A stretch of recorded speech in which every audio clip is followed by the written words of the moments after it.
Hello, this is Pastor Nick Hood, and today I want to share with you a little slice of my life. I know there are a lot of you think you know me. You know me through the church, pastor of the Plymouth United Church of Christ. You may know me during my time when I was a member of the Detroit City Council, an elected member of the Detroit City Council. But today I want to talk to you about the pilgrimage in my life from high school to the ministry, and what was it that got me into the ministry. And you may not know this, but I used to be a musician, and I played in a band called Seven Sounds. A friend of mine, Reverend Dr. Dwight Andrews, helped me put together the band. And we practiced through the 10th grade in high school. We were in the music department at Cass Tech. And then that the fall of 1967, right after the riot in Detroit, we began to play. And we put together a band made up primarily of boys from my neighborhood. Floyd Jones on the trumpet, Emery Hood, my brother, Tyndall Prude, who played the drums and sang. You got me down here looking like a little Tom Thumb. Here's Dwight Andrews on the saxophone, Carl Boyd on the saxophone, Spencer Bearfield on the end, the guitar player.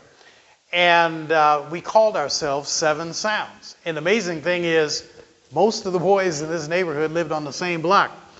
And we are here today at the Whittier Hotel. This was the first engagement we ever played. And we only made about $10 each, maybe 15. But we were excited to do that. It was a high school party, and kids from all over came and they partied. And the reason why I know this was the first engagement was because this guy, Carl Boyd, the saxophone player, only played one engagement with us. His mother snatched him from the band because we came home at 1 a.m. and she said, "My God," she's a very religious lady. She said, "My God, if he's 14 years old now and comes in at 1 a.m, what's going to happen when he turns 16?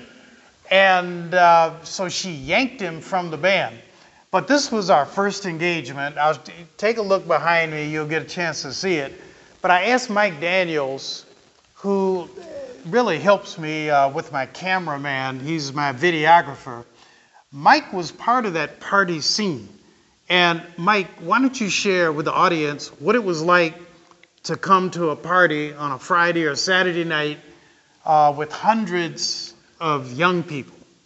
I tell you, walking into this building was like stepping back in time, because like Nick said, this is one of the big first parties that we ever went to. And I think the most unique thing about it is because we went to Cass Tech. And Cass Tech was the magnet. From when you came to Cass, the buses came from every sector of the city, the Finco, the Dexter, the Linwood, the Grand River, the Crosstown, and they all met up at Cass Tech. So people came from everywhere throughout the city. So when they gave this party down here, you had kids from Mumford, McKenzie, Henry Ford, Northwestern, Central, all coming to a Cass Tech party. And it was full. And it's one thing that I must admit that the Seven Sounds created a unique niche for. They had the prettiest girls in the city at all of their parties, man. It was an event to go to a Seven Sounds party. And they had great musicians. I tell you, there's a song I still love to this day that Linda Farmer and Rose Thornton sing. It's "The Look of Love." Look of love. Whenever I hear that sound, I think of Linda and Rose singing it in ballrooms like these when we were 16, 17-year-old kids. It was a magnificent time to grow up in the city of Detroit. So Mike, for the next several weeks, I want to display for our audience several of the places that we played at. And this was the first. And that's why I wanted to start here at the Whittier Hotel. The Whittier Hotel was built in 1921. The first iteration of it in 1922 or 23. The second iteration, which was much more opulent, is just down the hallway.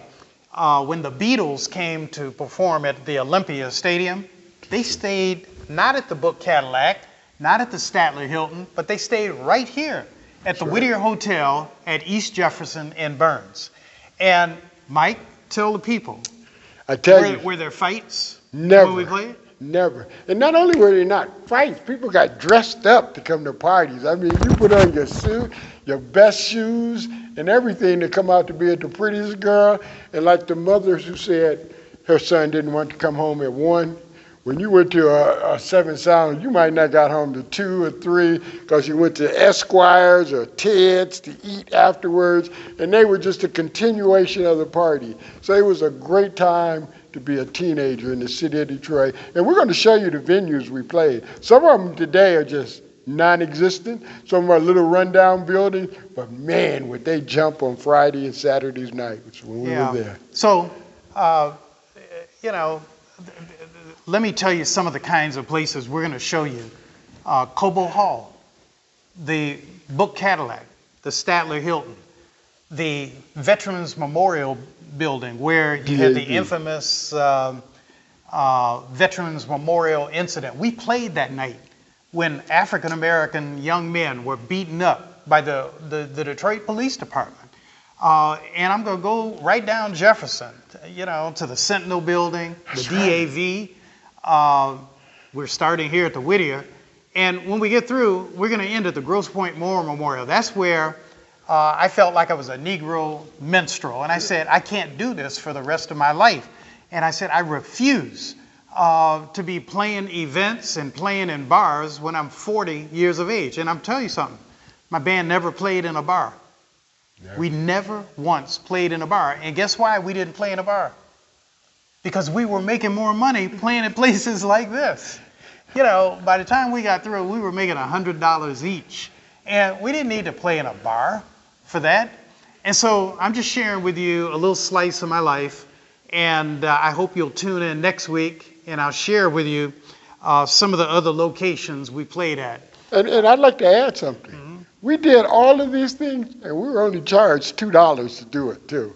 We were only paying $2, maybe even $1 for some of these parties, you know, and we had great fun. Great fun. So, Mike, let's show some of the room. Just so, it looks like it did 50 years ago. It's ready for weddings. Look at the chandeliers. Look at this nice carpeting. And guess what? This building is owned by an African-American. By a brother. Melvin Washington. We should be supporting you. Yeah. And you got a wedding, a family reunion, a business event. Use this place. It's a lovely facilities. Great services, great location right off of the river in Jefferson on here on Burns. Beautiful location. So friends, thanks again for tuning in.